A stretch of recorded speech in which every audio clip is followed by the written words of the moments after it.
Hello mga be at karats! Yes, nakapanood na ba ang lahat ng BuzzFeed content ng 17 na sila Mingyu, Vernon, D8 at Sungkwan? Kung hindi mo pa napapanood, napag-iiwanan ka ng mga be.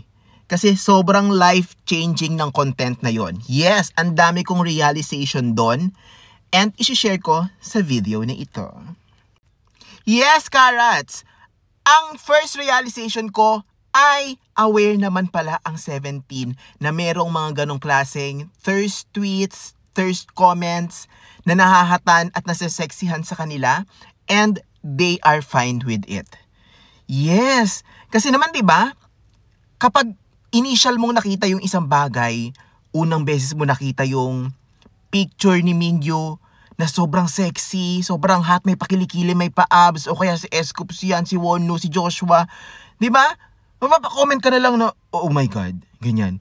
Kaya lang yung iba, medyo OA nga lang din yung mga pa-ovaries and legs, pero I understand them naman talaga. Figure of speech lang yon, pero, di ba, talaga namang may pumantig. Sa kaloob-looban mo. And that's fine. Okay lang yon. Kasi nga, nabigla ka din nung nakita mo. Di ba? Oh, and yung iba talagang medyo creative lang talaga sa pagko-comment or sa pagto-tweet and all. And pinaghirapan din naman talaga ng 17 yan na magpasarap. Yung pag-gym na yan, yung tamang pagda-diet nila. And ibigay din natin yung tamang reaction. Wow, tamang reaction talaga yung masarap ha. Diba? Na pinaghirapan nilang maging aesthetic yung look nila, ganyan, maging masarap. Oo. So, fine lang yun sa kanila. Okay lang yun sa kanila. Second realization mga be is mas naging malaya tayo as karats at sila mismo na 17 after that content.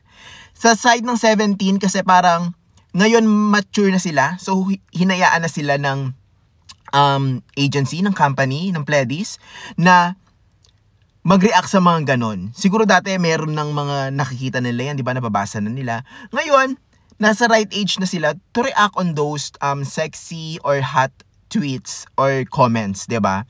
And then sa side naman natin na karats, ewan ko kung naka-experience sa kayo ng mga fan accounts na nangaaway. Kapag merong mga ganyang klase ng comments, as in nangaaway talaga sila. Ngayon babush na sa inyo kasi okay naman pala sa 17. Oo. Diba? Huwag mga pang-away mga be.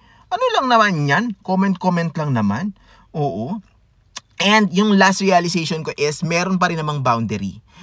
Laging tinatanong ni Mingyu, anong age ka na? Baka naman super bata mo na may mga pa-ovary comments ka na. Wag ganun be!